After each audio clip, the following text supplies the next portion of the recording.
Done.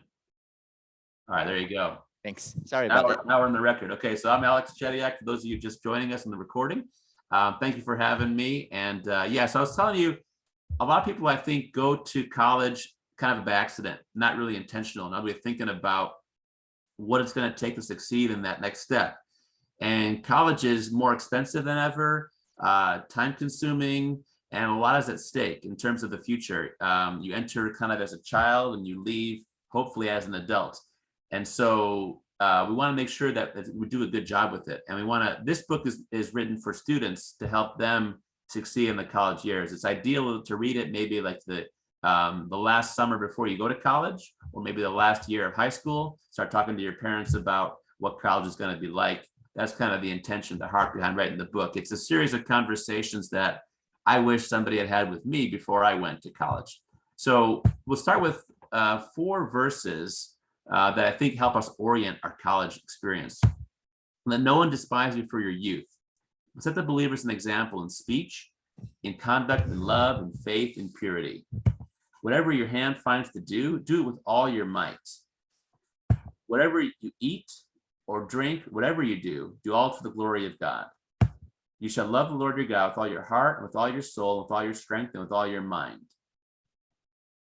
So, and with those four verses, they emphasize the word mind because college is about intellectual preparation, mental preparation, academic, professional is developing your mental skills, writing, math, science, maybe it's music, maybe history, but you want to develop that mind well, because the more prepared you are through your college years, the more versatile you can be when you graduate. The more capabilities you have, the greater the number of capabilities and the greater the depth of your capabilities, the farther you can go and the wider you can go in terms of different kinds of works that God may give you to do in your future. Okay, so there's 3 powerful feelings that I think you should anticipate having when you go to college. And this may surprise you if you don't think about it in advance. The first one is loneliness. Maybe that sounds strange because right now you're seniors. A lot of you, some of you are seniors, or before you go to college, you're seniors, but you start all over, right? So you leave high school at the top of the social ladder, and then you begin all over again at the bottom of the ladder. You go from being a senior to being a freshman, and that never happens at any other time in your life, right? You move all through K through 12. You move up, up, up, up, up, up, up, up, up. You're constantly gaining in terms of your social status with your peers, with everybody else, with other teenagers at church. You're growing in social status. Then you go to college and you start over again, all over again. And oftentimes you start over again at a larger pool, a larger social ladder, if you will, a larger university than compared to what you have in high school. And it's hard to anticipate just how dramatic a change that could be. To be lonely in a new place, the new group of people can be very disorienting. And so there's a verse in Proverbs that says this: a satisfied person despises honey, but to a hungry person, any bitter thing is sweet. Proverbs 27:7. And the word despise there really means just to refuse or to disregard it. So if someone is satisfied, they don't want to eat anything, right? If you're full after a good meal, I could offer you something really tasty. You don't want it because you're full. But if you're really hungry, I could offer you anything to eat and you're happy for anything. So a lonely person will gravitate towards relationships, towards community, towards a sense of belonging with any group of people. And the difficulty, the problem there is that you could spend time with people that you never thought you'd spend time with, people that don't meet your standards in terms of your values and your worldview. You could find yourself doing things or tempted to do things that you never thought you'd be tempted to do. And it's all because you're in a new place and experiencing these new powerful emotions, especially loneliness and the desire to belong. So it's important to anticipate that this may happen to you, especially at large secular universities, state universities. There's a temptation to perpetuate your high school social life, okay? Because of the cell phone and social media, it's very easy to kind of keep going with the high school life that you have. Text your old friends or go on Instagram with your old friends. And the danger there is that you're in a new place and it's time to make new friendships and time to move into adulthood. And you don't want to kind of continue to handicap yourself with just limiting your time and your energy and your mental attention to your old life. Missionary who had died in Ecuador many years ago, Jim Elliot, the famous missionary, said, "Wherever you are, be all there." So if God puts you somewhere, you want to thrive in that place that God put you. And that requires giving your attention and your focus to what's happening in that new place. And so that's about getting out of your comfort zone, meeting new people, getting to know them, getting a sense of what their values are. And then you go deeper with the people whose values are closest to yours, who can strengthen your faith. We'll talk about that a little more later on. Being able to kind of assess people's character is important. You want to be able to do evangelism with people who don't agree with you, but it's really, really important that you have strong friendships with other Christians who reinforce your values. Because if you don't have that, you're going to very easily be spread too thin with just kind of solo evangelism or solo trying to help other people. They're going to be also pulling you towards their values if you're not aware of that. And then just got to be patient as new friendships form. It takes time, and don't expect it to happen immediately. Especially important to understand that not everybody who grows up in a Christian home will act as if they're Christians when they get to college, and there's reasons for that. They have, excuse me, what happens is they get to college and they begin to form a new identity, and they don't have the protection of their parents and their social groups, Christian social groups, to keep them accountable, and so they begin to form a new identity. And what happens is they will begin to show who they really are. They never really had a strong Christian root, and so then they will, over time, begin to do things that make them feel guilty about hanging out with other Christians, so they won't go to church as much or campus fellowship as much, and then over time they will leave the faith. This happens all the time at college. You'll see this happen, so it shouldn't surprise you if you see that occur with people at college. Okay, freedom. Freedom is another common thing to see in college.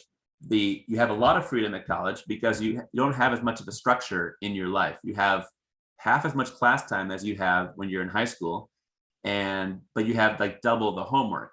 So you got to be aware that you're going to be in class much less, but be expected to do a lot of things between class sessions. So if class meets Monday for an hour, Wednesday for an hour, Friday for an hour, there's going to be things you need to do between those classes, a lot more than you have in high school. And so what that requires is just really scheduling times to study.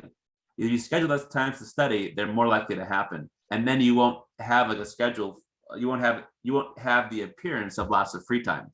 Because if you're only in class for 15, 16 hours a week, that's like 3 or 4 hours a day at the most. So then it's going to seem like you have all this free time. But if you schedule blocks of study time, then it won't be as unstructured. And you're probably going to get a lot more done if you schedule the study time than if you don't schedule the study time. And there still will be lots of time for fun. If you live on a college campus and you're in class for 16 hours or 17 hours even, and you're studying for 25 hours, 26 hours, that's 40, 45 hours. You're still going to have lots of times, evenings, weekends, seeing your friends all the time, living in dorms, plenty of time to do intramural sports, music, other things that are going to be fun for you. So it's just a matter of scheduling your free time, and so you don't have the appearance of excess free time that you don't really have. You're just supposed to be studying with that free time.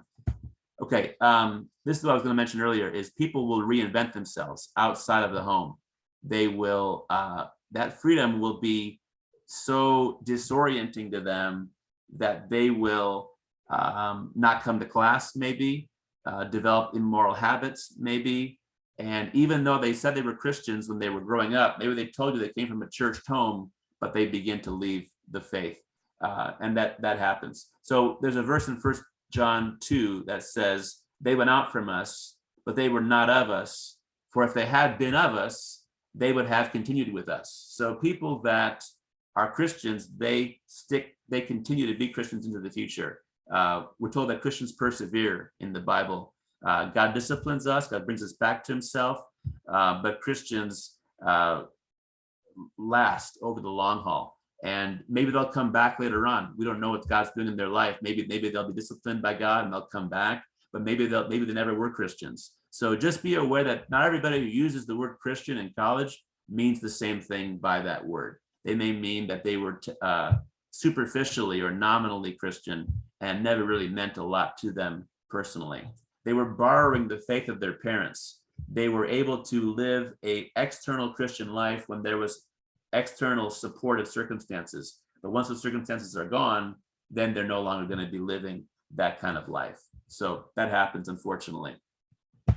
Stress. The third one is stress. Stress is very common for college students today. It's extremely common. In fact, all these colleges now have dramatically increased their support services with counseling for students that have various kinds of emotional issues, stress, anxiety. They're very similar, depression. And the reasons are several-fold, I think. Academics, the work is harder than it was before. Relational, you're making new friendships. Maybe you feel insecure about where you stand in the social structure of the school. Professional, you're needing to consider what your major is. Are you in the right major? What should you do when you graduate in the summer? What are you going to do? Sense of pressure, a sense of needing to make decisions. So these things can form stress for you. And one major temptation that to be aware of, especially in the secular environment, is the party scene. A lot of students will dull themselves with the party scene, especially with alcohol, excessive amounts of alcohol. Research has shown that about half of the people in college who are drinking to get drunk. And so it's not just a very safe environment to be in when the party revolves around alcohol and most of the people in the party are, or at least are drinking, and about half of those people that are drinking to get drunk. That's not going to be a very safe place to be for many reasons, okay? Not just because alcohol, it can be an addicting thing, but because people can do things they deeply regret when they drink alcohol, or can have things happen to them that they regret. So that's a scene to avoid. Again, go back to finding friendships with people that share your values and can help you get stronger in your faith. Okay, so 4 keys to thriving in college. Take responsibility for your spiritual life. Grow in relational maturity. Grow in professional excellence, and grow in academic competence. So I'll spend a little bit of time talking about each of these, and then plenty of time in Q&A if there's something I didn't say that you want to come back and talk about. The first is taking responsibility for your spiritual life. So take time for Bible reading and prayer. That orients your day, that helps you think about your day, that you're living before the face of God, right? God knows what we're doing every moment of the day. God knows what we're feeling, what we're thinking, what motivates us. And we want to be motivated by desire to put him on display in a positive way, right? So we're saved by grace through faith, but we're told to adorn the gospel with our lifestyle, with good works. Adorning means to make something look beautiful. So we can make Christianity look good for other people by the way we treat them, by the way we live out our lifestyle, right? So there's a phrase that I heard a lot when I was a kid. Maybe you haven't heard it. The Bible will keep you from sin, right? Because the Bible will strengthen our conscience, help us understand right and wrong, help us have a sense of when we're in danger, okay? Just like if you touch the hot stove and it's hot and you feel the pain on your finger, your nerves are a blessing because they're telling you you're in danger. If you keep your fingers on the stove, you'll burn through all your skin down to your bone. But hopefully, what will probably happen 99.9% of the time is you'll quickly move it away. Why? Because the pain is so acute that you move away. So the Bible helps our consciences be strong and be well informed so that we can avoid sin, so that sin feels uncomfortable. Sin feels dangerous, which it is. But the flip side is also true. Sin will keep us from the Bible. If we have some sin that we're nurturing, then we're not going to want to go into God's presence because we're going to feel too guilty to go there. And this is why I mentioned earlier, some people will develop habits in college and they won't want to go to church, they won't want to pray, they won't want to read the Bible because it'll make them feel guilty. And so then what'll happen over time is they'll say, well, I don't really believe Christianity is true anymore. And they'll say, I don't think that the Bible's reliable. I don't think Jesus is who he said he was. They'll make intellectual excuses for what their heart has already chosen. All right. So the brain is very good at making excuses and coming up with justifications for what our heart already wants. Okay, the heart is the seat of the affections and of the will. We choose things based on our disposition and based on our orientation and based on our preferences. And then the brain sometimes justifies it. Okay, so just be aware that sin can have a deceptive nature like that. It will trick us into thinking we're in charge, but we're actually not. So sin keeps us from the Bible as well. Of course, the truth is, though, when we do stumble, when we do sin, the safest place to go is into God's presence, right? When David had his issues with Bathsheba and Uriah, and he sinned in grievous ways, right? Adultery and murder, major sins, but he was safest going to God and repenting. We are saved by grace through faith, and our works don't save us. We're saved to do good works, not because of our good works. But we go back to God when we stumble because he can restore us. He restores our soul and gets us back on the right path, right? Even when we're in trouble because of our mistakes. It's something I read recently in the Old Testament with Jehoshaphat and Ahab. And Jehoshaphat goes into battle with Ahab and he didn't ask for God's wisdom. He made a deal with someone who wasn't walking with God. Ahab wasn't walking with God. And he gets in trouble and he cries out for help. And why is he in trouble? He's in trouble because he screwed up. But God still helps him. That's the heart of God, is to help us and to love us and to restore us and to save us. So we're safest with God. So, and find a church and campus fellowship. This is really important that you're connected and plugged in. You can have a plan to look for a church before you even go to college, because there are ways to find them. On the internet, you can listen to sermons and kind of know what you're looking for when you get to that college. Maybe you even already have a couple churches in mind that you're going to visit when you go to visit the college. And then when you go to the college, you pick one of those churches that you've already heard the sermons, you already kind of have a sense of what they're like, what the pastor's like. Maybe you even meet some people on Facebook or on Instagram who are in their college campus ministry. So the internet now lets you do a lot of things before you go to college, including already having a few churches in mind that could be good church home for you when you're there. Okay, then establishing close friendships with other Christians. Like I mentioned earlier, be intentional and patient as this happens. Be aware that some professing Christians will leave the faith, and set and maintain moral boundaries. By moral boundaries, I have a couple in mind. Go places in groups, and go to places where you're not going to be tempted to sacrifice or to compromise your values.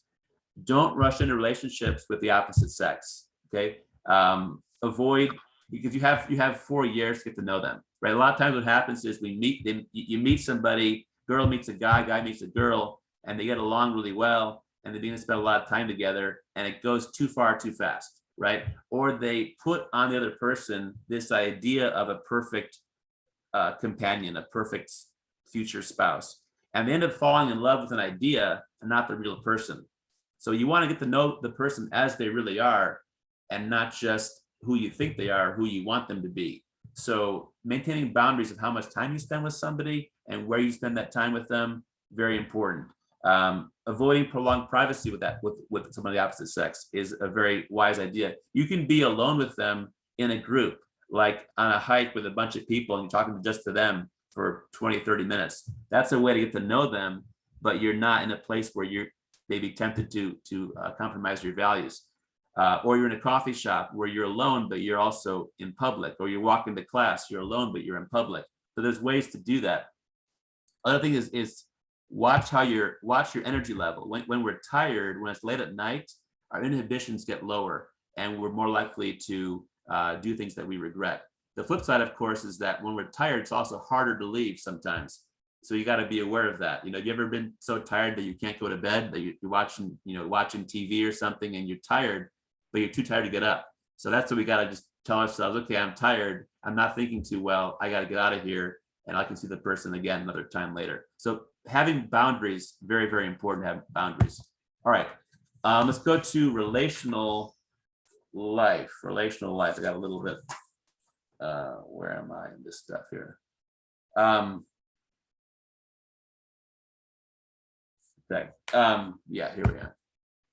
Okay, be aware of the moral influences of those you spend the most time with. Okay, there's a verse in Proverbs 13:20 says, "Those who walk with the wise will become wise, but a companion of fools will suffer harm."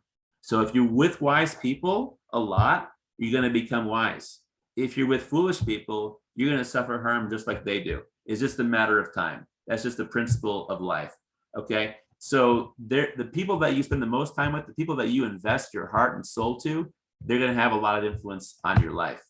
The easiest friends may not be the best friends. Okay. Some of the easiest people to hang out with may not be the ones who have the best moral influence in your life. You have to work harder sometimes to find the friendships with the right people, the people that are going to help you and strengthen your faith. The more like-minded you are with somebody, the more you share values, the more you share worldview, the stronger those friendships can naturally be. Think about the qualities that you want to have in your own life, and then pursue people who have those same qualities: similar worldview, responsible, loyal, loving, and truthful. You want to have people that love you, but also tell you the truth when you need to hear the truth. People that encourage you, people that challenge you, people that are respectful. Friendships with people like this are more likely to stand the test of time. You're going to go deeper, and you're going to maintain those friendships probably for a long time. Relational overload can happen. It does happen in our day, especially for people that are more on the introvert side of things. Social media and cell phones means there's so many ways to keep in touch with so many people. There's so many ways to get a hold of people, and there's only so much time we have in the day. So what'll happen sometimes is there's people you want to get to know, and they don't respond as fast as you want them to respond, or they check in with you more often than you can respond with them. And it's very important to realize that this is normal. Friendships can never be forced. Okay. You may get hurt and try to be friends with somebody and they don't reciprocate. They don't respond the same way that you respond to them. They don't look to you the same way you look to them. That can happen, but that's worth the risk, right? Friendships are worth attempting, even if they're not reciprocated the same amount.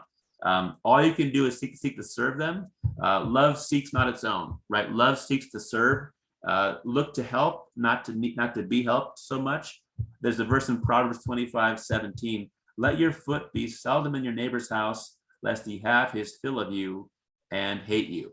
Okay, it's a strong language, but the idea there is if you are constantly pursuing somebody and they don't respond, you're going to drive them away, right? Sometimes what happens is if you back off a little bit, then they move towards you. So relationships can only progress at the pace of the less interested party, right? So if someone calls you 4 times, they're not going to get a hold of you any faster than you want to get a hold of them. If you call somebody else 6 times, you're not going to get a hold of them any faster than they want to call you. So you kind of have to pace yourself and see what's their pace, what's my pace. Realize that it's only going to move as fast as the one who's less interested, the one who has less time for the other. Disappointments happen, but it's still worth the risk. All right, let's go talk about professional excellence a little bit. Take ownership for your life.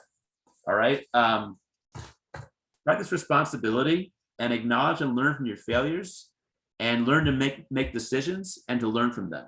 Okay, so I remember my first big lab report I had to do.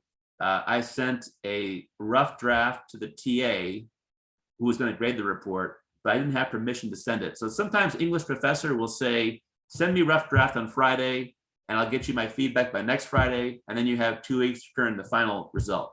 If they tell you to do that, that's fine. Then you can certainly do that. But unless they ask you to turn it in a rough draft, you probably can't do that because they only want to grade it once. They want you to do all the work, and then they grade it once. So I was a freshman. I didn't know. I was new. I was lazy. So I sent her, the TA, a very rough draft, not too well written, and I didn't have permission to send it. And she just said, you got to do your own work.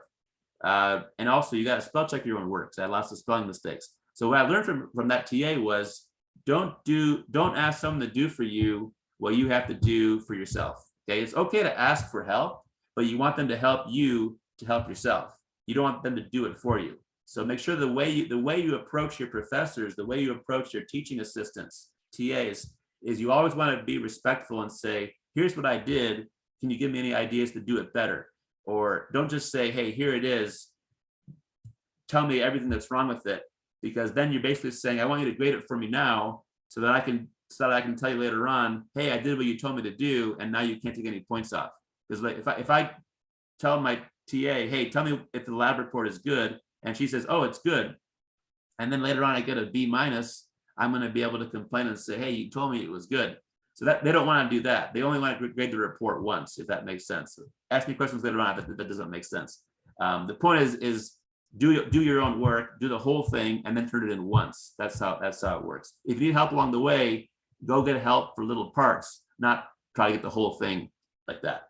Okay, so manage your time well, schedule priorities, and keep them. Okay, just because you're busy doesn't mean you're doing what's best. Sometimes busy people are also lazy people. What do I mean by that? They're doing things that aren't worth doing. They're doing things that don't need to be done, but they want to fill up their time and want to feel like they're doing things, but they're avoiding what really needs to be done.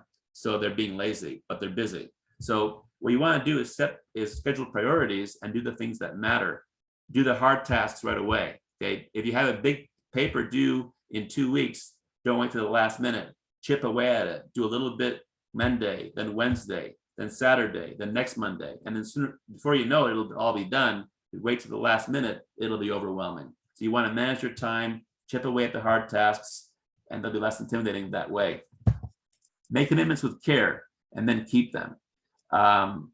Psalm 15 tells us that part of integrity is swearing to our own hurt and not changing.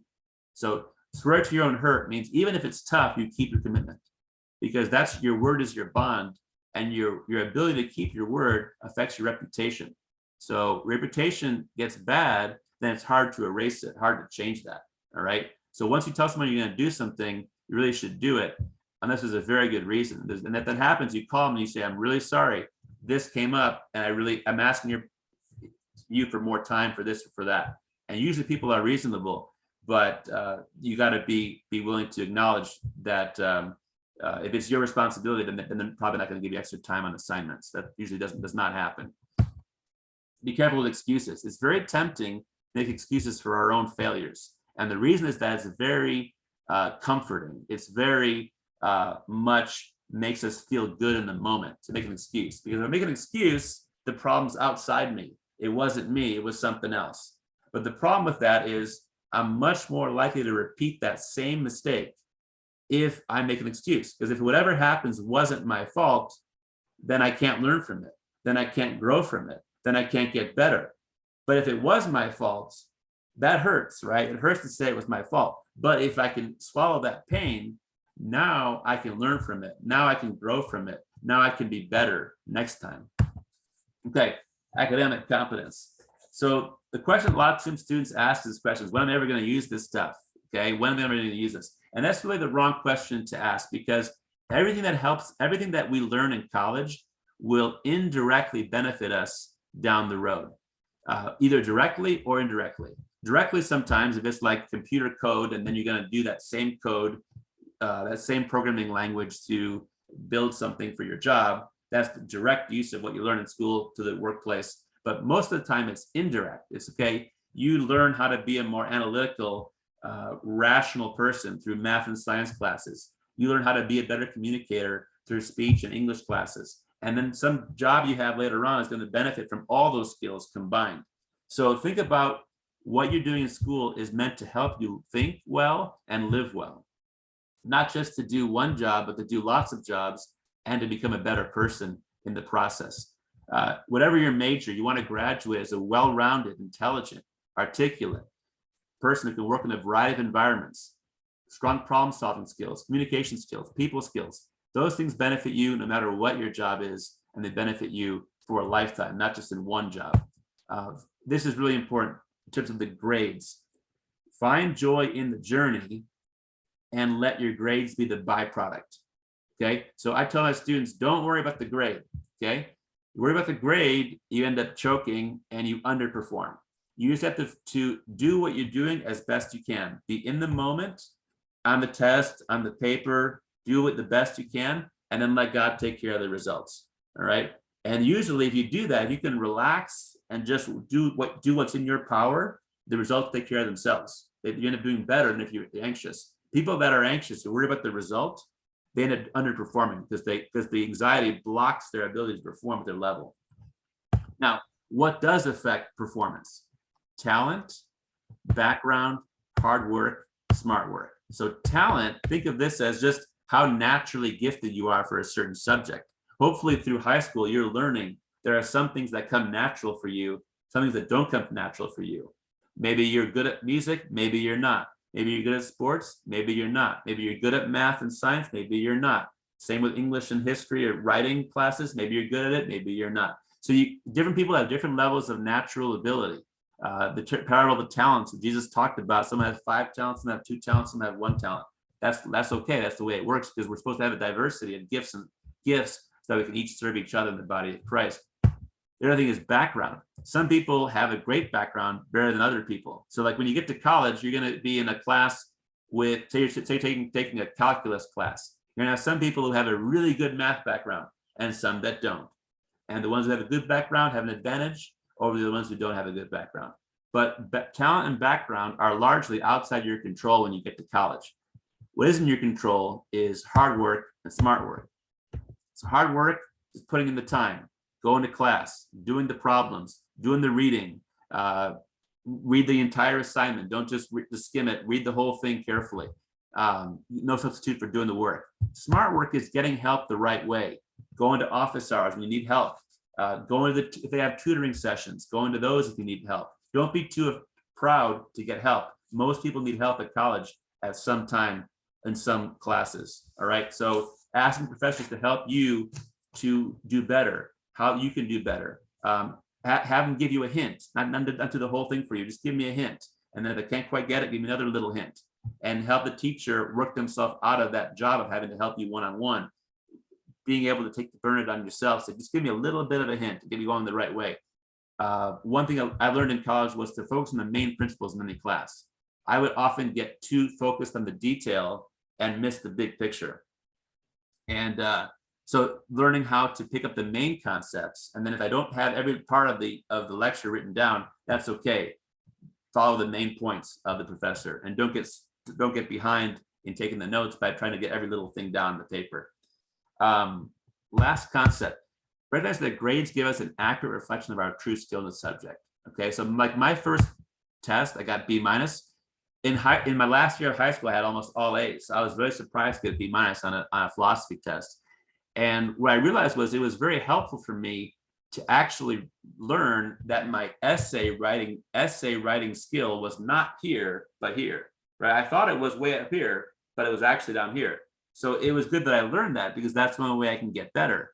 And so I went to the professor, and he gave me some ideas on how to get better at writing essays on tests, and I was able to improve. So realize that the professor is objective and external.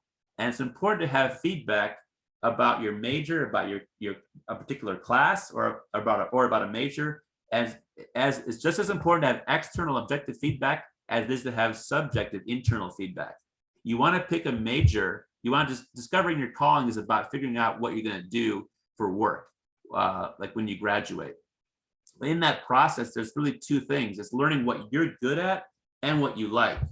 And so it's not good enough just to like something. You actually have to have a reasonable level of skill in it. You have to have skill in it, and you have to like it, both.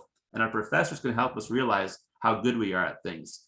Only about 10% of pre-med students go to medical school. Only about half of engineering majors graduate in engineering. What happens is along the way, they realize this really isn't for me. The professors help them realize that there's other things that maybe you could do better. So that's important to get that objective, external, real, authentic feedback. All right, I think I've lose all my time here. So this is the conclusions. Keep God in the center, and everything else will fit in your life. The relationships, the time management, the academic preparation, professional preparation, and I'll take questions later on.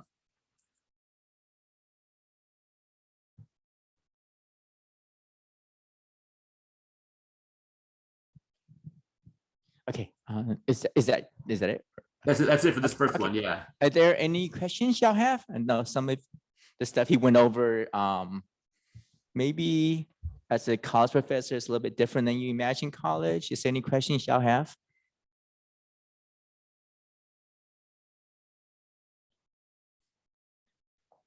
I don't know if there's, yeah, okay.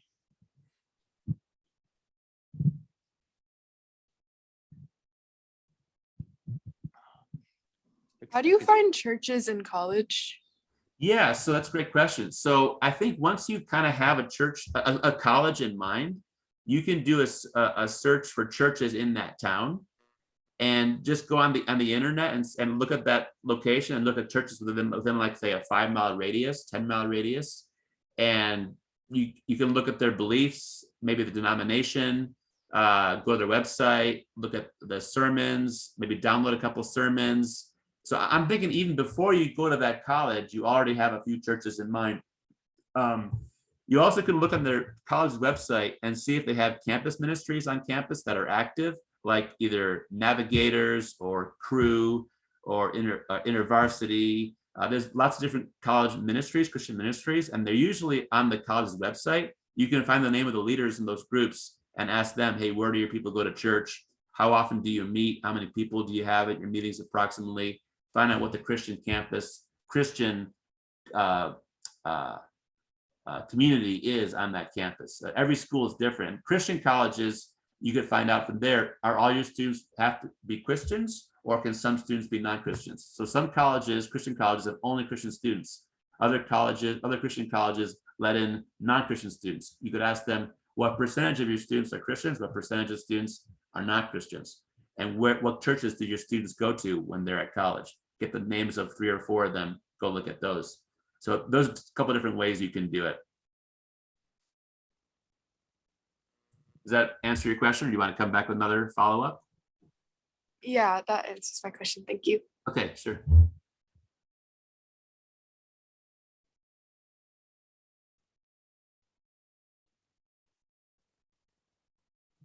One thing about some people being remote, I can't see them.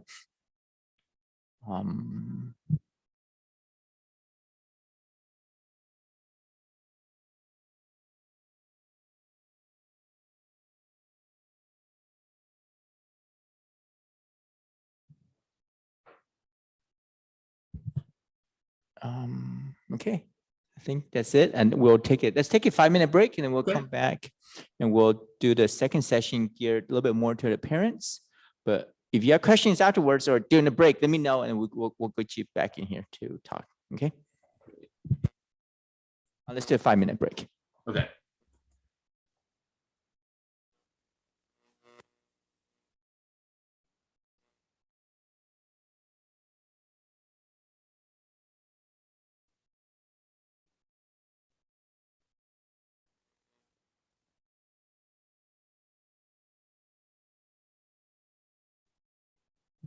Oh.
or? It- Oh, okay, great.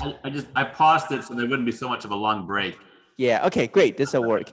And Yeah. Alex, just to let you know, since we have less people here, I might take parts of your message to the kids and do it over a few weeks with them, if that's okay with you. Sure, that's fine. I know you worked hard on it, but and we just don't have everyone here in the Right. summer, and I would love to just go over it maybe piecemeal. One Yeah. question I had from one of the kids, not a question they had, but one thing I had is that sometimes people have a hard time learning how to listen to lectures, right? Yeah, I think yeah. college is more lecture based, and even at church, sermons are more lecture based, but it's hard for kids to learn how to do that. Is there any tips you could give on that real quick? Yeah, I think in terms of taking notes, my main struggle was I tried to write everything down for a while. And I realized I could not possibly keep up with the professor if I tried to write everything down. So I try to write down just the main things, the key ideas, and then sometimes I would write a word and put a question mark. If I didn't understand something as well as I thought my mind slipped away for a little while, I put a little question mark. I don't understand what that was about. And then after class, I go right away and try to ask the professor what that was about. Or ask maybe another classmate later on if he knew what that was about. So some professors will make available their PowerPoint on like a electronic software, like on a server somewhere. You can go download it. I would highly recommend that. Turn your cell phone off during class. Turn off every distraction you possibly have. Take it off. If they make the notes available, the PowerPoint, then you could print that out and then take notes next to it. So that way you don't have to write everything down because you already have things in the PowerPoint that he already or she already put down the PowerPoint. You just write down your notes next to it. That can be a helpful way to do it. Some students have tablet and they write on top of the PowerPoints, write directly with their stylus. So the main thing is try to only write down a few things. Try to listen as hard as they can and just try to listen for the key ideas and write those down to remember them.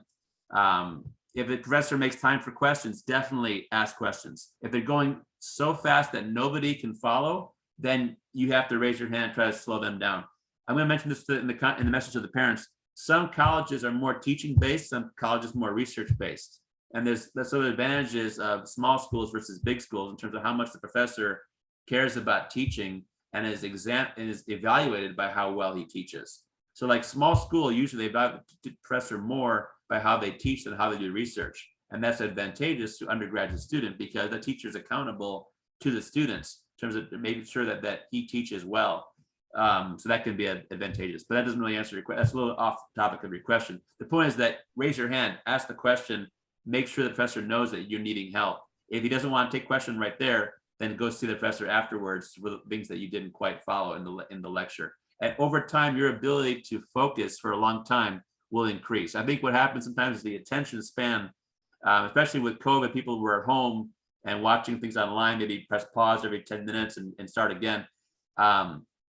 The attention span is not as long, but with practice, your attention span will grow to cover usually classes no more than an hour of lecture at a time. And they take questions during that time. So take advantage of those times to ask questions just to kind of regroup and make sure that you're understanding what's going on. Okay, all right, thank you. I'll let you go on with your Okay. presentation for preparing your teens. Okay, let me open that up here. And we can do questions afterwards as well, like we were thinking maybe do that after too. So let me see, so I gotta share the thing again. Share the slide. So this, click. Okay, are we good here? Beginning from current slide. Right here? Sorry. We're good, looks good. Okay, great. All right, so thank you. So this is preparing your teens for college. This ideally is a process beginning at the age of like 13 years old. Think about when your kid becomes a teenager, they're moving into a new stage of life. All right. And so this book is really designed to say, how do I get my kid ready from the age of like 13 to 18 so that when they go, they're the kind of person who will be successful at college or whatever they do after high school. There's 6 areas that in this book, there's more information if you're wanting beyond what today: character, faith, relationships, academics, finances, and the decision of college itself. I'm going to touch on some of these today, but there's more in there, 400 plus pages if there's things you want in more depth. Okay, so this is kind of a fun little cartoon. You know, first day of school, you got to make the kid go to school. Last day of school, first day of college, the parent doesn't want the kid to go. Our kids grow up really fast, and I am in this too. I have my oldest is 16 years old. She's looking at colleges, and it happens very fast, and it becomes very scary to think about them leaving. But what's scary for us as parents is that as they grow up, we are losing control. Okay, we're losing control, whether we think it or not, whether we realize it or not. It's what's happening, and we need to be careful not to over-parent. Okay, this is a very big thing in our day where the parent is treating their teenager like a child and then treating their college student like a teenager. And what happens is the young adult, the teenager, the growing new adult is unable to practice adulting. And so there's all these jokes about people adulting in their 20s and learning how to do things for the first time. Well, why are they learning how to do when they're 25 and not when they're 15? Part of it's because we as parents have been so overprotective, over-parenting, and we don't let them learn to develop their own skills in life when they're in our home. And this is a big theme for me. We don't want to over-parent because then we'll weaken them. Okay, it's the same way, just like your immune system needs to have some exposure to something bad for your immune system to be strong. If you never have an exposure to anything negative, your immune system has never practiced. Muscles, how do muscles get larger and have more tone? By going to the gym and exercising. If someone never exercises, their muscles become weak. So if we overprotect our kids, they never learn how to do things for themselves, and they are therefore more fragile and more anxious and more stressed in college. So this is something we need to be aware of as our kids are getting older. We want to empower them for what comes next. Shift our mindset from being just their parent to their coach, their mentor, their guide, and eventually their lifelong peer and friend when they are adults themselves. That's the process we want to be about as we are raising them up. So what I mean is this: we want to aim for moral authority and influence. The message needs to be that with more maturity, with more age, comes an expectation of greater maturity. With more maturity comes more freedom. With more freedom comes more responsibility. And we want to coach them to handle that freedom well. That's what we want to do, coach them to handle the freedom well. We don't want to shield them from natural consequences. If they make a mistake in our home, we can be there to help them learn from it. That's okay. And we want to help them process it. A painful outcome is not necessarily bad, because it can be a good instructor. There's a verse in Psalm 119 that said, "Before I was afflicted, I went astray." So the psalmist says, I got afflicted by God, I got chastised by God, I got spanked by God. And then he says, but now I obey your word. So the affliction was good for him because it made him obey God's word. He learned from his mistakes. He learned from his discipline. So kids, sometimes we're afraid of our kids making small mistakes as teenagers in our home. That is a way for them to learn. That's a way for them to grow. Those are teaching moments for us. If we shield them from making small mistakes in our home, if we don't let them make any mistakes in our home, then they'll make bigger mistakes when they're out of the home. We want them to learn from their own mistakes early in life so that they are more prepared when the stakes are higher. Outside the home, the stakes are higher. So, but we do want to shield them. I'm not saying let them do whatever they want. We want to shield them from mistakes and sins that would have long-lasting, hard to reverse consequences. Okay, so we can distinguish between a small decision and a big decision. If your kid spends his money and buys something foolishly, he'll learn from that. He'll recover from that. But if your kid quits high school at 14, that's very bad. They're not going to be able to really recover from that very well. So that's something we want to shield them from. So there's a difference between the kind of thing we want to let them have some agency, some responsibility, some practice making decisions in our home, and that way we're empowering them for what comes next. So just practically, we homeschool our kids, and when they were young, we just told them what to do all day long. My wife told them what to do all day long. And now that my oldest is 16, she comes up with a list of things and she checks it with my wife, and then my wife gives her some feedback as to her list, and then she manages her own schoolwork with my wife just coaching and giving some feedback here and there. But that way she's learning when she goes to college that she'll manage her own schedule with discipline when she's in college. Okay, so moral influence and moral authority. I want to distinguish between positional authority and moral authority. Okay, so positional authority is what you have by virtue of your position. You're a parent. Maybe at work, you're a supervisor. Maybe you're a coach on a baseball team or a basketball team. You have authority vested in you by virtue of your rank, of your role, right? And people need to obey you. You need to do what you say. And that there's power there. There's power in positional authority. But moral authority is different. Moral authority is based on a perception.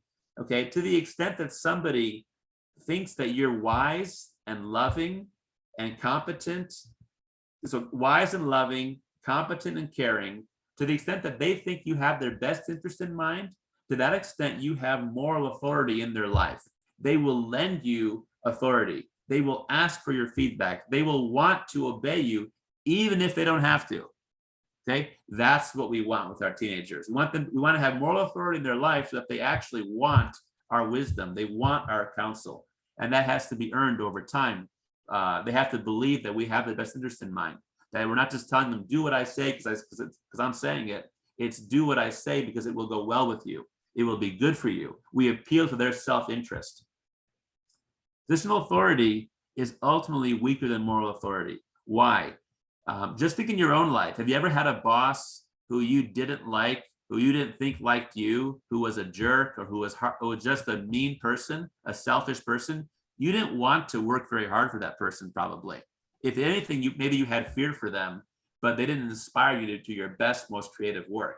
If you work for someone who really cares about you, it's an enormous motivation to perform at a level of creativity and energy and initiation. It unleashes potential. That's why managers are supposed to learn how to have good emotional intelligence, right? How to be good motivators for their subordinates. So it's the same way with teenagers in some ways. So moral authority is stronger. Why? Because it gives you influence where it counts at the level of their heart. You're able to speak into their life in a way that you couldn't speak if you just were relying on your positional authority. As we're losing control, we want to gain influence. And what's influence? We have influence through moral authority. Okay. This is a graph I got from an author named Tripp, really great guy. So the one graph, the two arrows, right? One arrow goes up, influence. One arrow goes down, positional authority.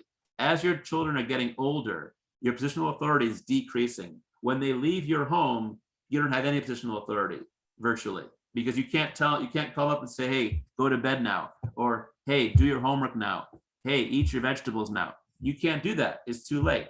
Those days are over. So what you want to do is help them internalize a good system of values so that when they're on their own, they're making wise choices from their own orientation, from their own worldview, from their own set of habits and their own disposition, their own perspective.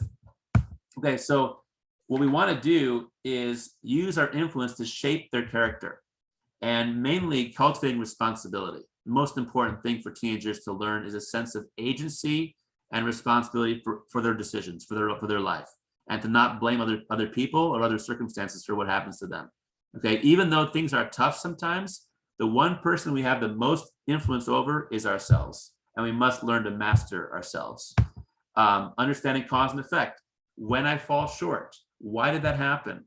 What can I learn from it? What can I do better next time? Cause and effect, right? That's important. I got a D on my exam. Okay, why did that happen? Let's back up and understand what caused that to occur. Taking initiative, not waiting to be asked permission, going after it right away themselves. Continuously learning, encourage them to take the position of a learner and to accept correction and to want to keep growing in everything that they do.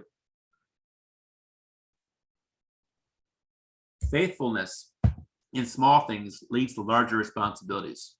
Okay, if you're faithful in little, you're given more responsibilities. And small things give them a safe place to fail and grow, which prepares them for the future. Okay, adults delay gratification. This is an important skill that a lot of teenagers have not developed and are not developing in their homes, is the ability to delay gratification.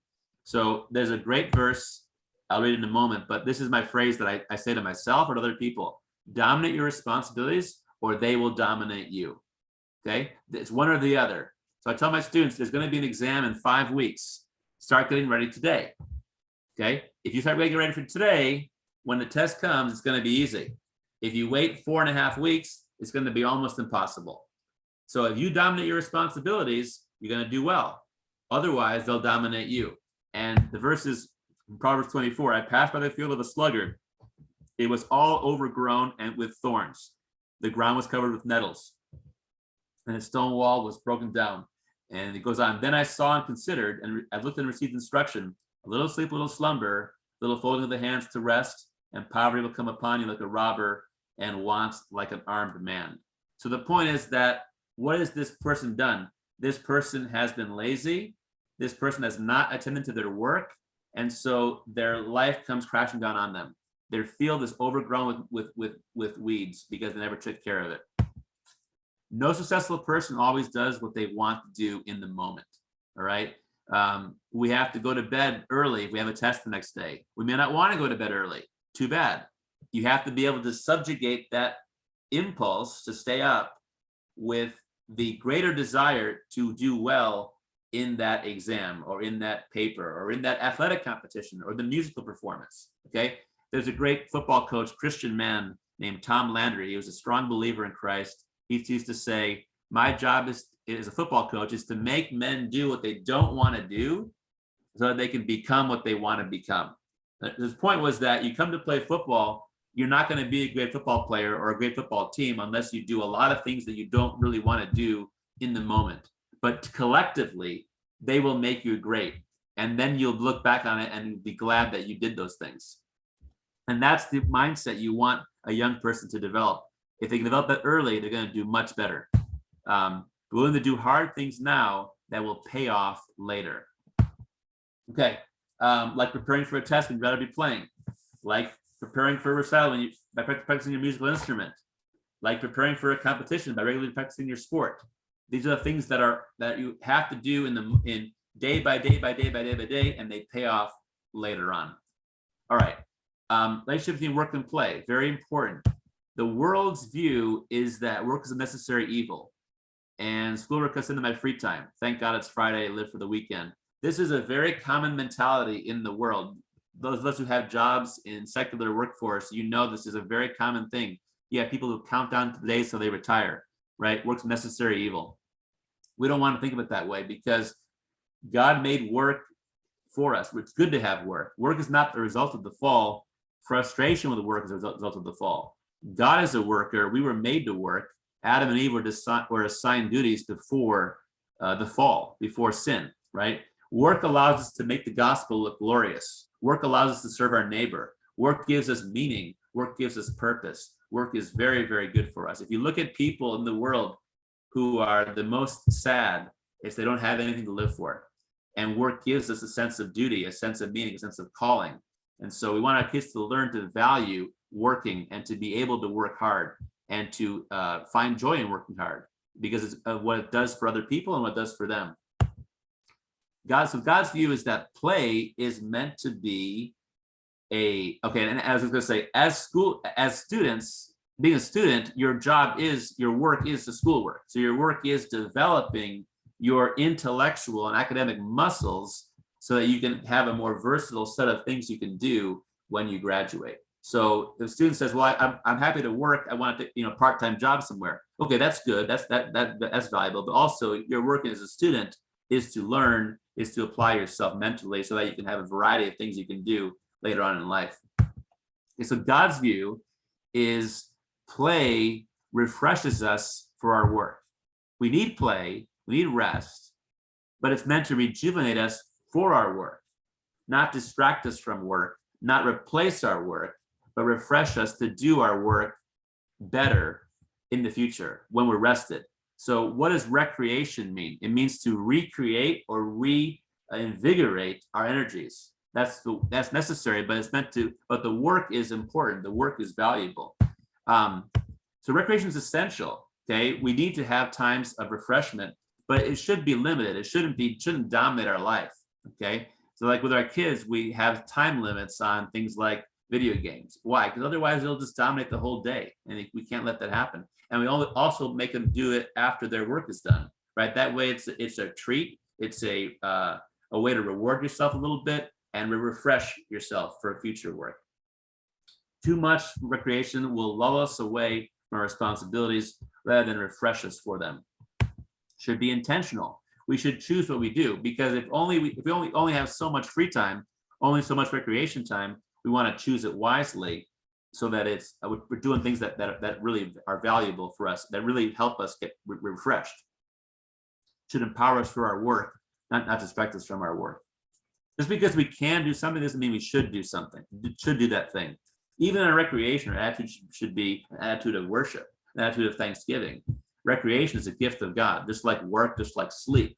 It's a gift of God. We should be able to do it in a way that honors God and that thanks Him. All right, so let's shift now to some other more nuts and bolts issues of getting our kids ready for college. Choosing a major, for example, figuring out what they're going to do in college.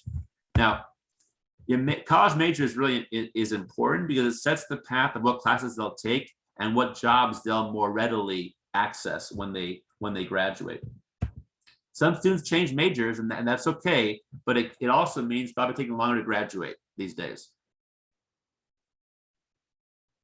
And that can be expensive, right? So because of the expense of college, the cost of 1 year at college is now high, that graduating promptly is increasingly important. So like when my wife's parents went to college, they picked their majors as sophomores, and they graduated with almost no debt, and they worked while they were in school, and it was easy to pay for it. Now college is so expensive that you kind of need to know what you're doing before you go there. Otherwise, you might waste a lot of time. That's just the reality of where we're at.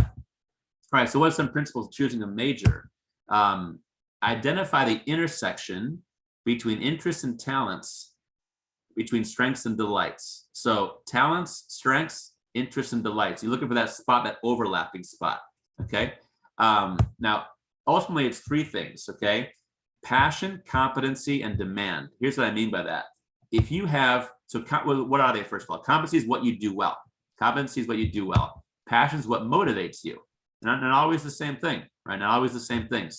Demand is what others might pay you for, okay? Now, what if you have passion and competency, but no demand?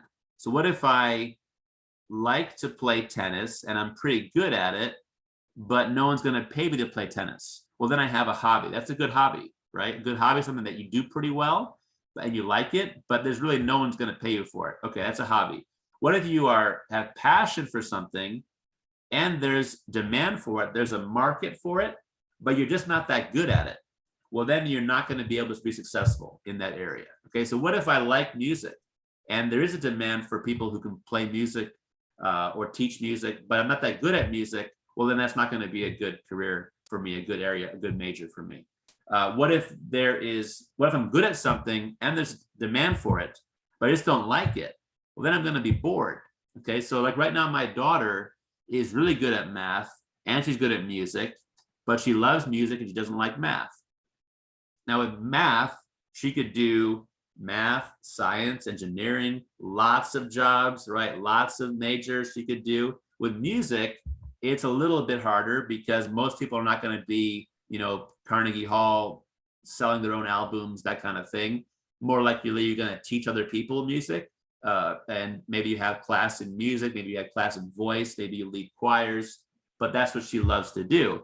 And she sings well and she can play piano well. And she got a piano business going. She had kids in the neighborhood come over and teaches them piano. And she makes money that way. Instead of working a job at a store or something, she has her own business with piano. So she's doing what she likes and what she's good at. And she's figuring out what she could do in college if she majors in music education and then goes in that direction. All kinds of different jobs open up in this area of music. So the point is she's good at the math, but it's not her passion. You got to have passion and competency, and there's got to be some market for it, some demand for it when you graduate. Okay, the virtuous loop. This is what I call a virtuous loop here. So virtuous loop is when you enjoy something, you do it more. When you do it more, you do it better. And when you do it better, what happens? You enjoy it more. So things are fun when you're good at them. So playing the piano, for example, when you start off on the piano, it's just the scales, right? Scales and the easy songs. Maybe it's kind of boring, but if you stick with it, you do it better. And then what happens is you like it more. And when you like it more, you'll do it more. When you do it more, you'll do it better. And the loop goes round and round and round, like a feedback loop, right? But talent is a multiplier. So here's the deal. The more talent you have in something, the stronger the feedback is on this loop, right? So like me in tennis, for example, I am okay, I'm pretty good, but I'm not going to be very good. I'm not extremely athletic. But if I had amazing talent, then this loop would be tighter and stronger. So you want to find out what the talents are so that you can invest your time in the areas where your guy is naturally wired you for. You're going to improve more and improve more quickly if you put your time into something that you're naturally good at. So the key is to find out what those things are. And really, as in teenage years, are the best time to find those things out. Okay, so how do we do it? So look at things like, so let's talk about interests and passions, and then look at talents and strengths. So interests and passions, favorite classes or subjects, favorite subjects, passions, what they talk about a lot. What do they just like to talk about all the time? What's kind of work engrosses them? Like my son will forget what he's doing. He'll forget what time it is if he's working on building something. He likes to build things a lot. That's what he does naturally. What classes do they want to take? My son wants to take construction and welding class. That's a good indicator of kind of what his interests are. More creative, intuitive, more logical, analytical, more hands-on. So oftentimes our interests come in clumps. People that are like math often like science. People that like creative stuff, like other creative stuff. Maybe like writing, and then maybe they like speaking, or then maybe they like acting. So gifts come from, so interests sometimes come in clusters, okay? People like to build, like to be on their feet, like to work with their hands. Computers, equipment, equations, words, books, library, laboratory. Just giving different categories. Where do your kids want to spend their time? That's a good indicator of maybe what they should major in college. Okay, now how about the talents and the strength side of things? Where has success come more quickly for them? Where are they able to shine more quickly, faster? Where have they gone further than their peers? Okay, so like my daughter in math, she's way ahead, but she just doesn't. So it's definitely a talent, but not an interest. But music is both a talent and an interest. So you try to identify where have they gone farther than their peers, and what subjects and what areas are they doing more than other kids their age? What are things that parents, other adults say, I could see your kid doing this when they're older? That's a good indicator of their talents and strengths. Other people are more objective than we are sometimes of our own kids. Sometimes as our own kids, we have a hard time assessing them realistically or honestly. What do coaches, teachers, or mentors say are their strengths? Okay, motivation, very important.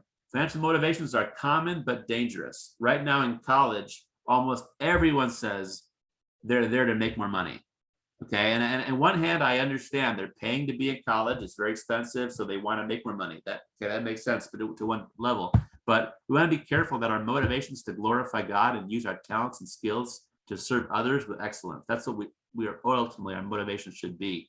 So like for my daughter, she will probably make less money with music than she will in engineering, but she loves it and she feels that she can do that to God's glory more because it's kind of what God gave her, that love for music.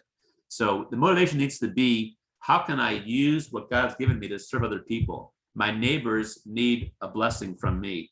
And when I bless them, ultimately I'll be able to make some money that way and be able to serve my family and take care of my own needs and not become dependent on other people. So that's the motivation should be to serve other people with our work. You're going to be employable if you're committed to doing good work, developing skills, and lifelong learning. No matter what the subject is, if you do those three things, you're going to be employable over the long haul. Okay, what are the things that all employers want? So this is important for students to learn that there's certain basic skills, no matter what their major is, that employers want. First thing is professionalism. Are they able to dress appropriately, show up on time, shake your hand, look you in the eye, speak coherently, very important. And often you'd be surprised, not always present. Communication skills, work ethic, willingness to learn new things. Are they adaptable to new environments? They work with other people. Are they financially literate?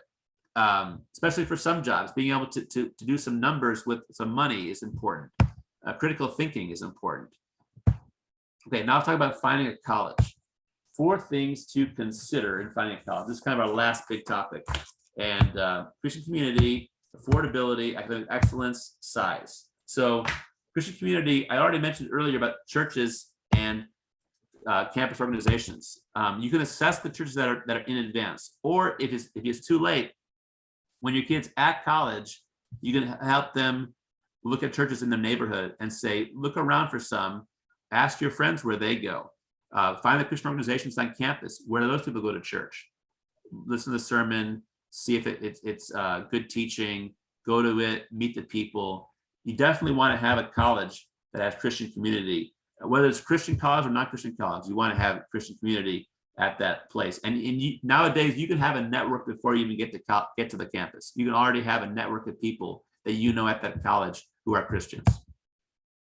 Again, Christian organizations. I mentioned earlier the InterVarsity, the crew, the Nav Press, the Navigators, other ones that are out there. There's lots of them. But are they actually meeting? You got to actually, sometimes you got to email them or call them and say, okay, when do you meet? How often do you really meet? And make sure it's not just on a website somewhere, that it actually exists. It actually is really happening on the campus. Single gender dorms.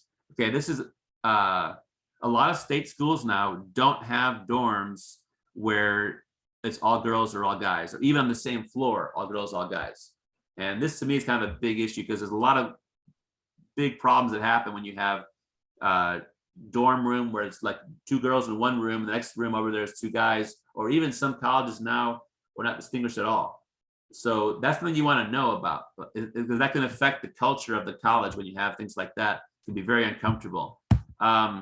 Okay, Christian colleges, very advantageous, because you're going to have single sex dorm, probably the whole building single sex, that people can feel comfortable in that whole building.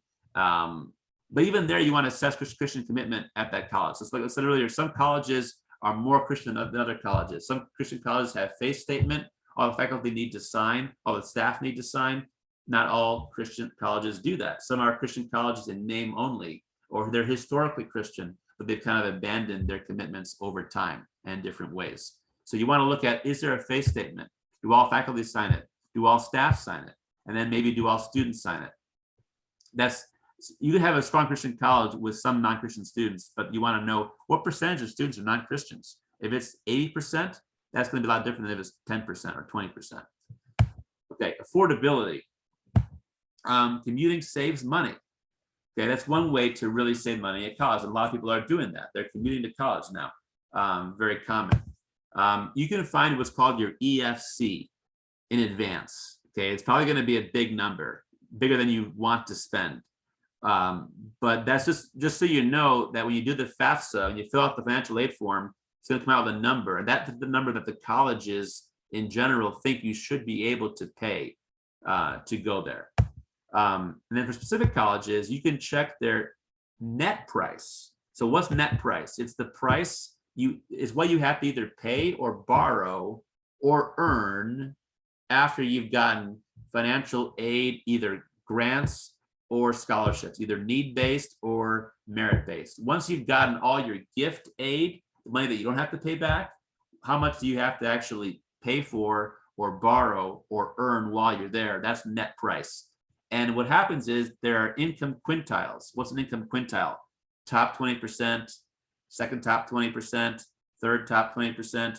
And colleges will always expect more from the higher income families. But with this website, you can go for any college, you can find historically what they've asked people to pay in different income groupings. And that's really helpful to know, because I added this slide, Simon, after I emailed it to you.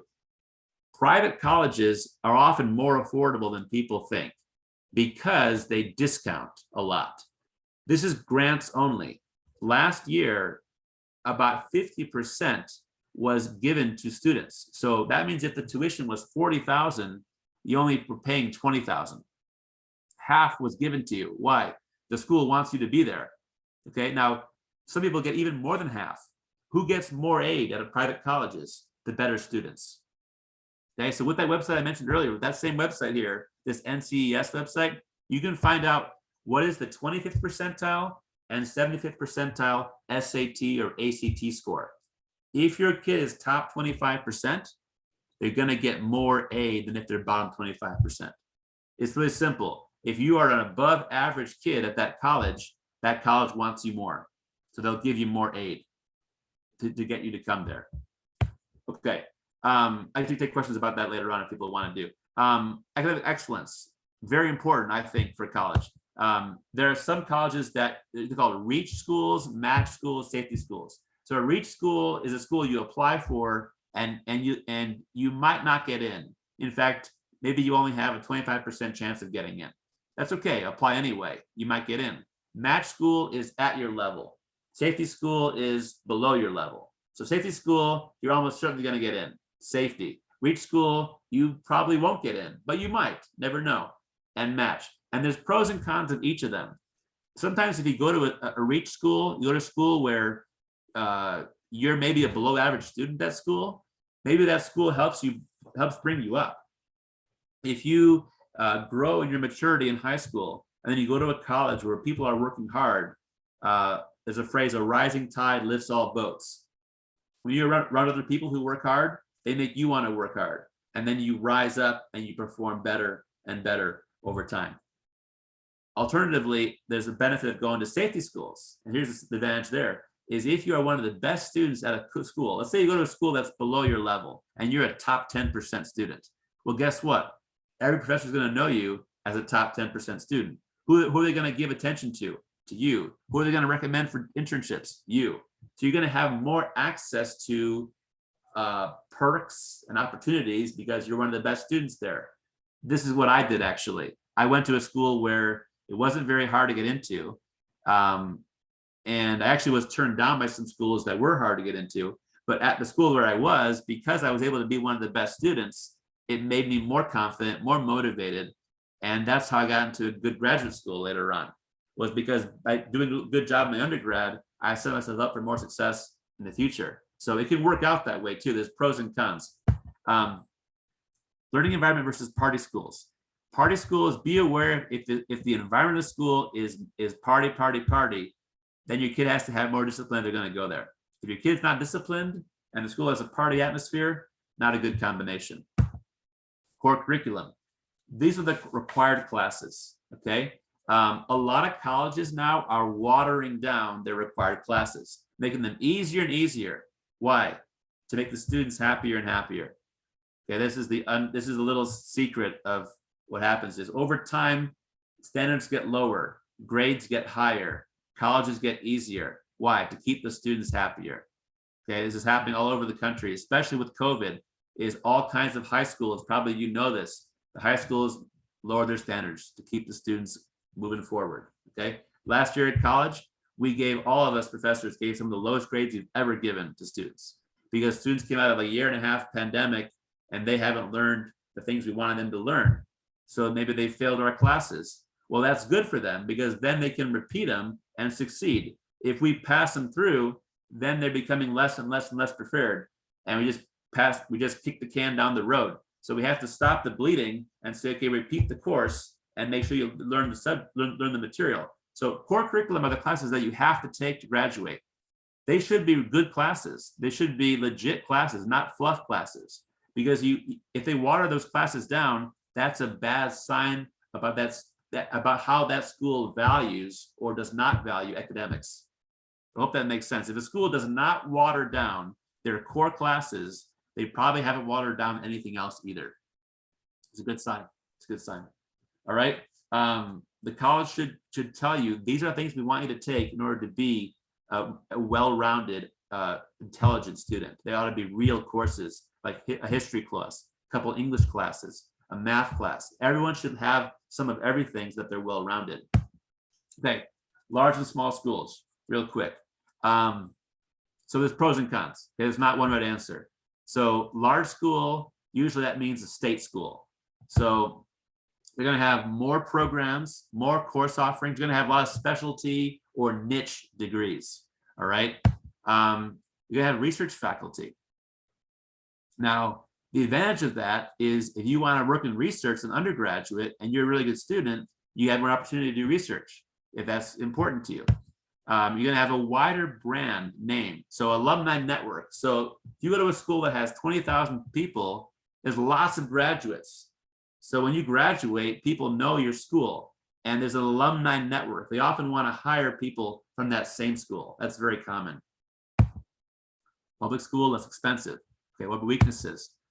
More part-time faculty. So usually large schools have more adjunct professors, part-time professors, and they have graduate students teaching some of the courses. Well, the disadvantage there is they're probably not as good at teaching. Huge class sizes, like in the picture here. And sometimes it's harder to learn in a huge class size. Faculty are less dedicated to teaching because they're research faculty. They're motivated by research. They're evaluated mostly on research, not on teaching. Easy to get lost in the crowd. So those are the pros and cons of large schools. Then small schools, the advantage is smaller classes. Faculty will know them by name, much more likely to know them by name. Faculty who teach more, as opposed to research more. Usually, small schools are more into teaching. Faculty mentoring, faculty advising. So weaknesses, fewer programs. Perhaps more expensive, but not necessarily. Remember I said earlier that private schools are discounting like 50%. So it might not be more expensive. If you're a good student at that school, or one of the above average at that school, you're probably going to be okay. Alumni network, small alumni network. That is a real difference. Like, for example, if I told you, who's heard of Stanford University? Probably most of you heard of Stanford University, right? They have a football team, Division I, basketball team. Well, who's heard of Pomona College? Okay, probably less people have heard of it. Well, the difference is that Stanford's more well-known and Pomona is less well-known, but they're actually equally competitive schools to get into, okay? But Pomona has a smaller alumni network than Stanford does. So, and that's advantageous for Stanford because if you graduate as a Stanford grad, lots of people that are Stanford grads want to help you. So alumni networks are a real thing, and smaller schools just have smaller networks. And if they're secular, they probably have fewer Christian groups. That's one weakness of smaller schools if they're secular. More we could say, but why don't we end there, Simon, and take questions as people have them. Thank you. Anyone have any questions for Alex? I know he probably can go on and on about some of these things, but I think he covers some of the basics that we may think about as we prepare our children for college.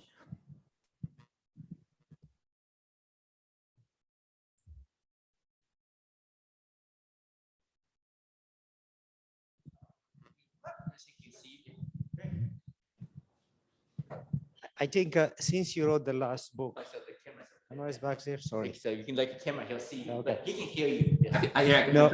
Here. I think this is your second book. I'm assuming one for students, one for parents.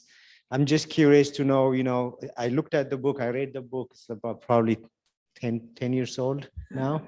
So I'm just curious, what kind of feedback are you getting from parents and students who've gone through this and try to exercise it in real life? Yeah. So this last semester, I actually had a student come to my office and say, he quit high school for a while. And then he finally came back and finished, and he read my book, and it gave him huge motivation to be a student again. And he was a very smart guy. He just was unmotivated for a time, but he needed to have a vision for why he was going to school. So I think the problem of a lot of students going to school, just going through the motions, choosing to go to college because what else are they going to do with their life? That's a very big problem. So I think the feedback I've got is it's really important for people to be intentional and to go for a reason, have a plan, to have a purpose of why they're going to college, and to know what they're good at. All right. A lot of students I've seen change majors, and it's unnecessary because they should have known earlier in life what they were good at.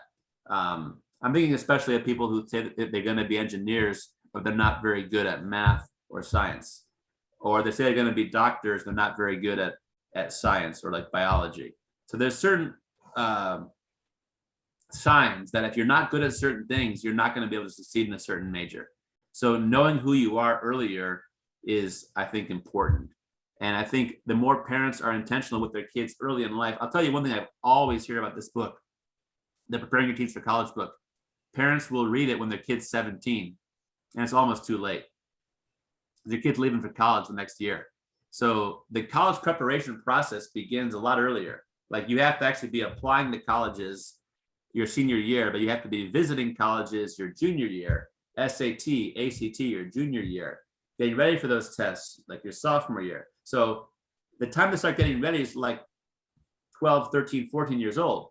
Just to start, it's a long process. So the Preparing Your Teens book, I wrote that so that parents could read it over like 4 or 5 years, not like all in one summer before the kid leaves. And that's a lot of times what happens is the parent will buy it at the last minute, and better late than never, right? Better late than never. But the earlier, I think, the more it can inform your parenting while your kid's going through their steps.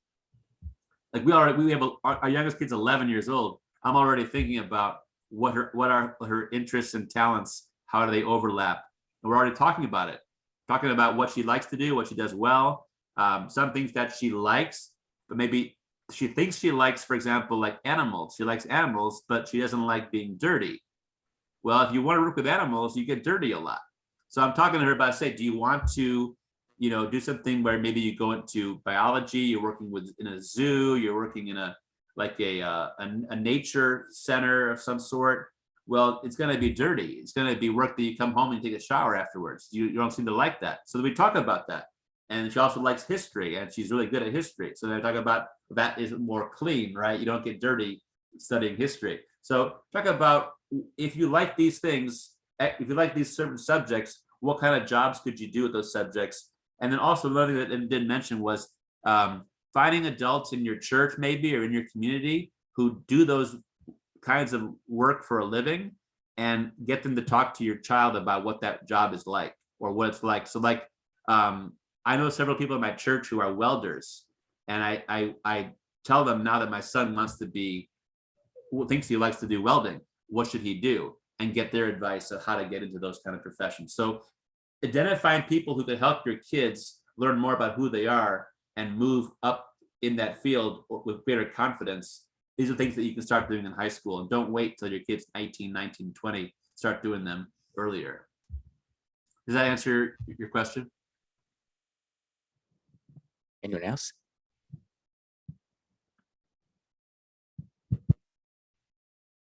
I tend to give long answers because I'm a professor, but I can go shorter too if you definitely have more questions. Please ask.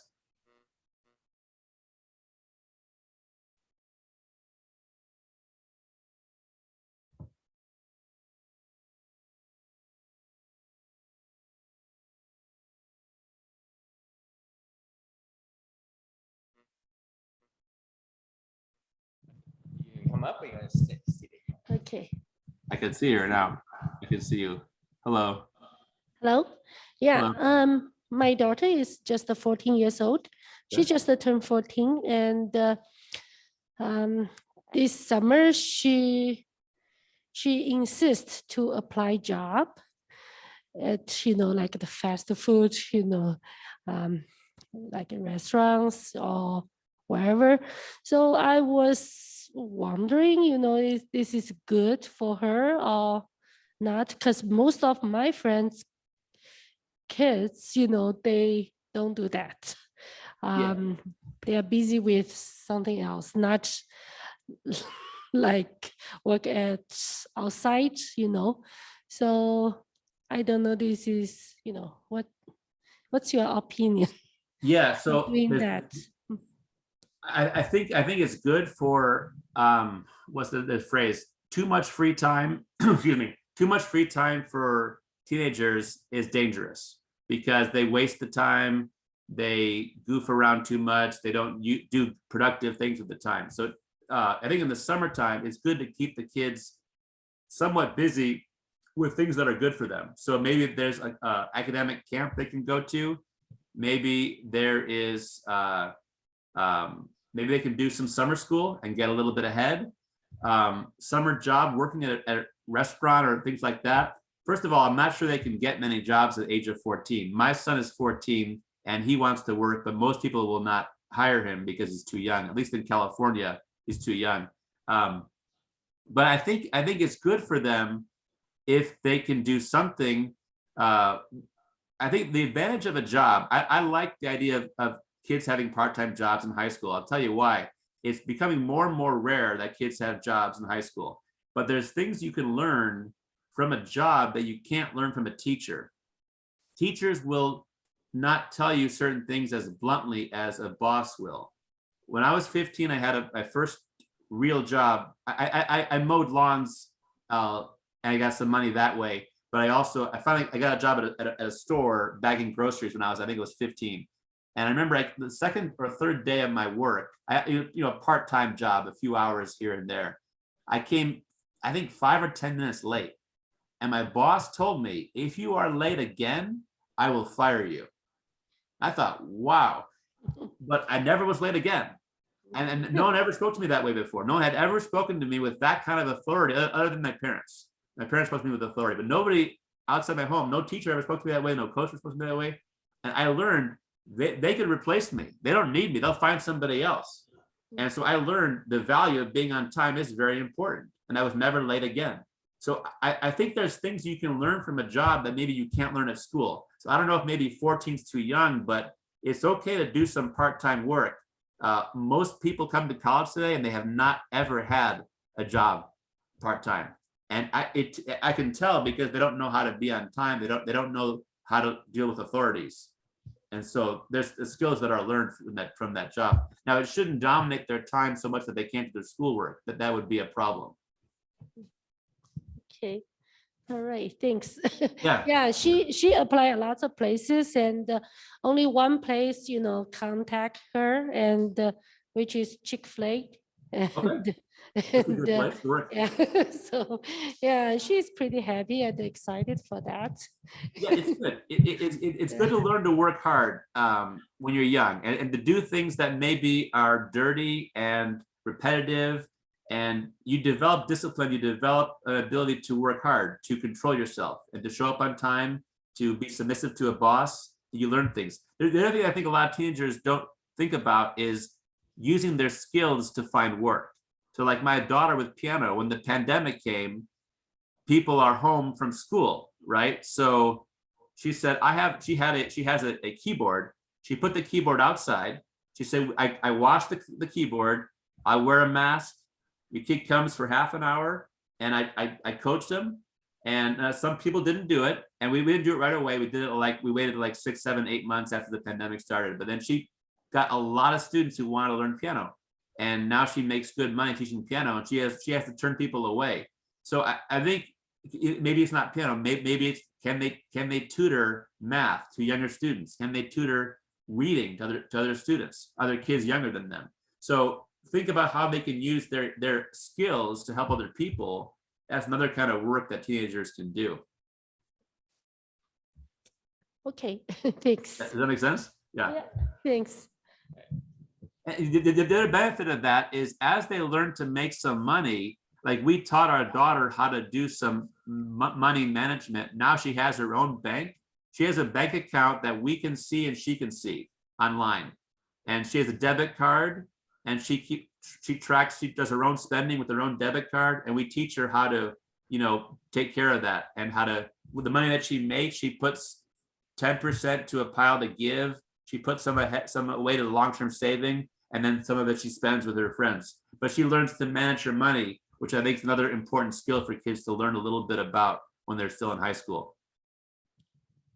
They definitely must learn money management skills before they get a credit card. Credit card, very dangerous if they haven't learned how to control themselves. Anyone else? So, all right. Yeah, so thank you, Alex, for your time. Look forward to you revising your book after you being a parent and taking your kids through. I Yeah, don't know if yeah, you that's actually right. do that, but I know you learn things as a parent that it's different Yeah. than writing from a professor's point of view. Right, exactly. But Yeah. yeah. But yeah, thank you for your time. We will, we'll once we get this recorded, we'll probably use some of these in our parenting seminars, just as part parenting lessons, and also work with our youth to go over some of this stuff. Yeah. And I think just so people know, Alex is still a professor. You're teaching at California Baptist. Yep. And he also writes a number of articles you can find online. A lot of it, the more recent ones, I think you're dealing with higher education or Christian education, Yeah. and how those things that fit in with the Christian life. Yeah. And the website there has excerpts of the books or interviews, other recordings, things they can find there if people are interested. So yeah, and the recording went to the cloud. So you able to access the cloud, Simon? It'll go automatically to you? It should go automatically to me. I will let you know how it goes. Yeah. But it's, I mean, yeah, the reason I actually recorded cloud is because I think once the session is over, they'll send me an email and I will get it. Yeah. Yeah. Okay. Yeah. Okay. Sounds good. Well, thank you again. Thanks everybody for coming. I know it's summer and it's a busy time of year, and I appreciate you guys spending some time with me, having me back. And God bless you guys, and hope that God continues to lead you as you lead your families. Thank you, Alex. Okay. Stop sharing, and then I'm going to see the recording. Yeah, recording's still going now. So I'm going to go press stop the recording now. I'll press stop recording. Here we go. Stop recording, and yeah, and then you'll gather stuff online, and we'll figure out how to get it. Yeah. Okay.